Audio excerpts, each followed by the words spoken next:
As the diplomatic standoff between Russia and Ukraine continues, Moscow has effectively undermined attempts by Kiev and Washington to dominate the narrative and project strength through media manipulation. The Kremlin has systematically exposed contradictions in Ukraine's statements while dismissing U.S. attempts to position itself as an indispensable mediator.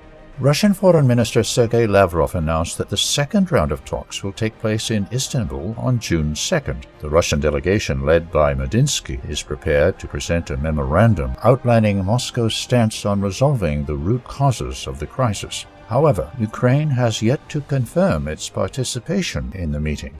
According to the Russian Foreign Ministry, Russia and Ukraine agreed in Istanbul to directly exchange documents outlining their visions for a settlement and discuss them in the next round of talks. Moscow emphasized that Russia has no agreements with third countries regarding mediation in this process, indirectly responding to claims by U.S. official Keith Kellogg, who suggested that Washington was awaiting Russia's memorandum. Moscow also responded to another media provocation by Kiev. Medinsky, Russia's chief negotiator, clarified that he personally contacted Ukrainian Defense Minister Umerov to propose a date and location for exchanging ceasefire proposals. This followed Zelensky's claims that it was allegedly Umerov who reached out to Medinsky, first demanding Russia's memorandum.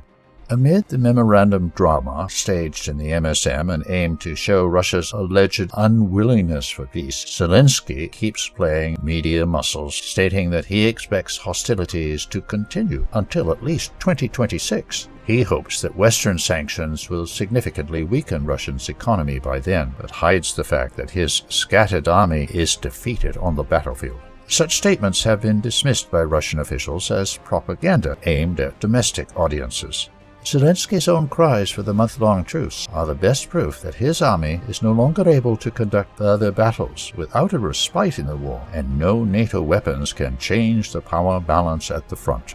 The symbolic increased military support for Ukraine from Europe, including the lifting of restrictions on long-range weapons, has drawn sharp criticism from Moscow, deepening NATO involvement in the conflict. But their escalation efforts seem no longer able to thwart the stony but ongoing peace process.